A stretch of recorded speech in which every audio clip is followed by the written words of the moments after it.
कर्नाटक के मुख्यमंत्री एस सिद्धरामैया ने सीएम पद के अपने दूसरे कार्यकाल में करीब 3 वर्षों के बाद इस्तीफा दे दिया। कर्नाटक को अब नया सीएम मिलेगा। नए नाम का औपचारिक ऐलान तो नहीं हुआ, लेकिन जो तस्वीरें आई हैं उससे संकेत है कि डीके शिवकुमार कर्नाटक के सीएम होंगे, बस ऐलान बाकी। इस्तीफा देने से पहले कर्नाटक से आज कुछ ऐसी तस्वीरें आई जिससे भविष्य की राजनीति के संकेत मिले। यह तस्वीर तब की थी जब आज सुबह एस सिद्धरामैया ने अपने सभी मंत्रियों को ब्रेकफास्ट पर घर बुलाया। इसमें उन्होंने सभी मंत्रियों को अपने इस्तीफे के बारे में जानकारी दी। इसी ब्रेकफास्ट मीटिंग में डीके शिवकुमार ने सिद्धरामैया के पैर छुए और गले लगाया। राजनीति में तस्वीरें बहुत कुछ बयान करती हैं। डीके शिवकुमार का सिद्धरामैया के पैर छूना महज सम्मान नहीं था, बल्कि यह संदेश देने की कोशिश थी कि यह सत्ता परिवर्तन शांति, सद्भाव और सहमति से है और पार्टी में कोई फूट नहीं है, कोई मतभेद नहीं है। इसमें सिद्धरामैया की भी सहमति है और शिवकुमार को उनका आशीर्वाद भी है। इसमें सिद्धरामैया के समर्थकों को साधने का भी एक प्रयास नजर आता है। सिद्धरामैया ने करीब 3 बजे इस्तीफा देने के बाद एक प्रेस कॉन्फ्रेंस की। इसमें उन्होंने कहा कि पहले ही कहा था कि हाईकमान जब कहेगा इस्तीफा दे दूंगा। कल हाईकमान ने कहा और आज मैंने इस्तीफा दे दिया। उन्होंने बताया कि राज्यपाल थावरचंद गहलोत के सचिव को इस्तीफा उन्होंने सौंप दिया है। गहलोत फिलहाल पारिवारिक कारणों से बेंगलुरु से बाहर हैं। प्रेस कॉन्फ्रेंस में डिप्टी सीएम डीके शिवकुमार भी मौजूद थे। ಹೈಕಮಾಂಡ್ನವರು ರಾಜೀನಾಮೆ ಕೊಡಿ ಅಂತ ಹೇಳಿದ ಮೇಲೆ ನಾನು ನಾಳಿದ್ದು ರಾಜೀನಾಮೆ ಕೊಡ್ತೀನಿ ಅಂತ ಹೇಳಿದೆ. ಅಂದ್ರೆ ಈ ಒಂದು ರಾಜ್ಯಪಾಲರು ನನ್ನ ರಾಜೀನಾಮೆ ಪತ್ರವನ್ನು ಅವರು ಬಂದ ಮೇಲೆ ಅಂಗೀಕಾರ ಮಾಡ್ತಾರೆ ಅಂತೇಳಿ ಸಂಪೂರ್ಣ ವಿಶ್ವಾಸ ಇದೆ. ಈಗ ಹೈಕಮಾಂಡ್ನವರು ನನಗೆ ರಾಜ್ಯಸಭಾಕ್ಕೆ ಹೋಗಿ ಅಂತ ಹೇಳಿದ್ರು. ರಾಜ್ಯಸಭಾಕ್ಕೆ ಹೋಗಿ ಅಂತ ಹೇಳಿದ್ರು. ನಾನು ರಾಷ್ಟ್ರ ರಾಜಕಾರಣದಲ್ಲಿ ನನಗೆ ಆಸಕ್ತಿ ಇಲ್ಲ, राज्य राजकारणदಲ್ಲೇ ಇರ್ತೀನಿ। वैसे सूत्रों की माने तो सिद्धरामैया ने बहुत आसानी से सीएम पद छोड़ा नहीं है। राहुल गांधी के कहने पर वो इस्तीफा देने को तैयार हुए, लेकिन उन्होंने अपनी शर्तें भी प्रभारी महासचिव रणदीप सुरजेवाला के सामने रख दी, जिसके बाद सुरजेवाला ने कहा कि वो इस्तीफा देने के बाद अगर आप मेरे साथ दिल्ली चलना चाहें तो चलिए और राहुल गांधी के सामने सब तय हो जाएगा। ऐसे में इस्तीफा देने के बाद सिद्धरामैया और रणदीप सुरजेवाला दिल्ली पहुंचे, जहां उनकी मुलाकात राहुल गांधी से होगी। सूत्रों के मुताबिक सिद्धा की शर्तें हैं कि उनके करीबी मंत्रियों को बरकरार रखा जाए और उनके बेहतर विभागों से छेड़छाड़ न हो। उनके एमएलसी बेटे के सियासी भविष्य का भी ख्याल रखा जाए, जिस पर आलाकमान पहले से ही अच्छे विभाग देकर कैबिनेट मंत्री बनाने के लिए तैयार है। अब तक डिप्टी सीएम और प्रदेश अध्यक्ष रहे डीके शिवकुमार सीएम बनेंगे तो अध्यक्ष का पद उनके समर्थक को दिया जाए, ये भी उन्होंने कहा। अगर किसी को डिप्टी सीएम बनाया जाता है तो सिद्धरामैया की राय को प्रमुखता दी जाए, ये भी उनकी मांगों में शामिल है। इसके अलावा आला कमान ने उनको राज्यसभा सीट और राष्ट्रीय स्तर पर संगठन में बड़ा पद देने का भी ऑफर किया है, जिससे खासकर दक्षिण भारत में बड़े ओबीसी चेहरे के तौर पर पार्टी उनका इस्तेमाल कर सके। हालांकि शुरुआती तौर पर सिद्धा दिल्ली आने को लेकर बहुत उत्साहित नहीं है। उन्होंने साफ किया है कि वो कर्नाटका में ही रहेंगे। हालांकि बीजेपी कह रही है कि कांग्रेस कुछ भी कर ले, अब कुछ नहीं होने वाला। कांग्रेस ने कर्नाटक को बर्बाद कर दिया है। 2028 में हार निश्चित है।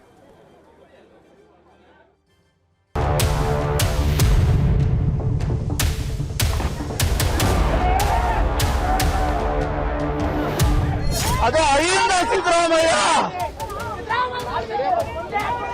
ಆಗಿದೆಯಾ? ಏನಾದ್ರು ತೊಂದರೆ ಮಾಡಿ ಮೋಸ ಮಾಡಿ ದುಡ್ಡು ಹೊಡೆದಿದ್ದೀರಾ ಸಾಹೇಬ್ರು? ಸರಿ, ಏನಿದೆ ಸರ್?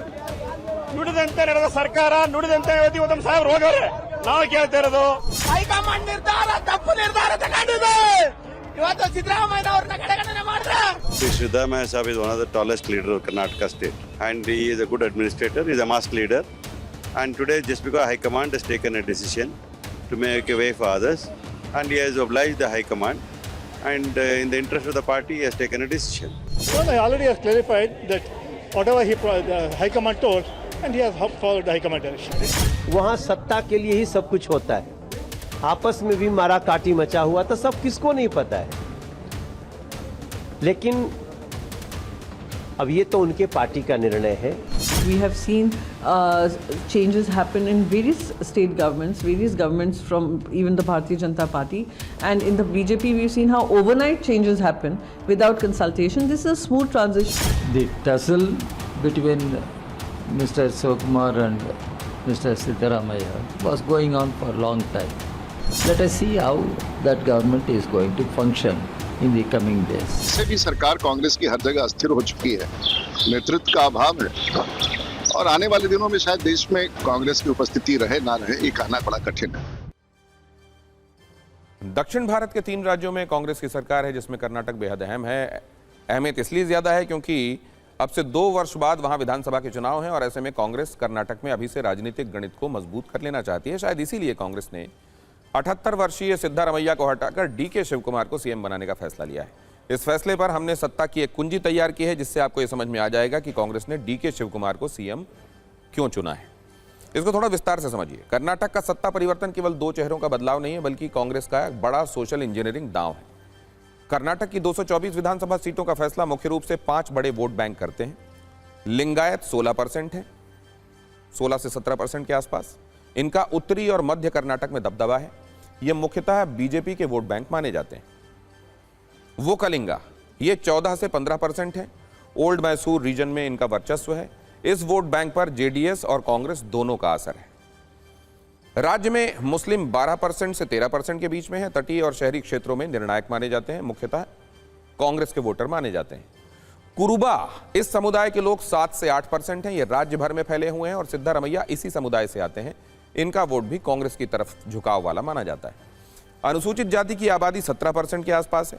अनुसूचित जनजाति की आबादी 7% के आसपास है और ये दोनों पूरे राज्य में अलग अलग जगहों पर फैले हुए हैं। ये वोट बटा हुआ माना जाता है, लेकिन कांग्रेस की इसमें पकड़ कदरन मजबूत मानी जाती। कर्नाटक कांग्रेस में नेतृत्व परिवर्तन को इसकी सबसे बड़ी चिंता सिद्धारमैया और उनके मजबूत अहिंदा वोट बैंक को लेकर रही है। सिद्धारमैया ने अहिंदा यानी अल्पसंख्यक, पिछड़ा वर्ग और दलित समुदायों का पावरफुल समीकरण तैयार किया। माना जाता है कि यह वर्ग मिलकर 40% से अधिक वोटों को प्रभावित करता है। कांग्रेस की दुविधा यह भी थी कि अगर सिद्धारमैया को अचानक हटाया जाता है तो कुरुबा और पिछड़ा वर्ग नाराज हो सकता है और यही वजह रही कि सब कुछ इत्मीनान से होते हुए दिखाया जाना आवश्यक था और सिद्धारमैया खुद इस्तीफे का ऐलान करें यह भी आवश्यक था।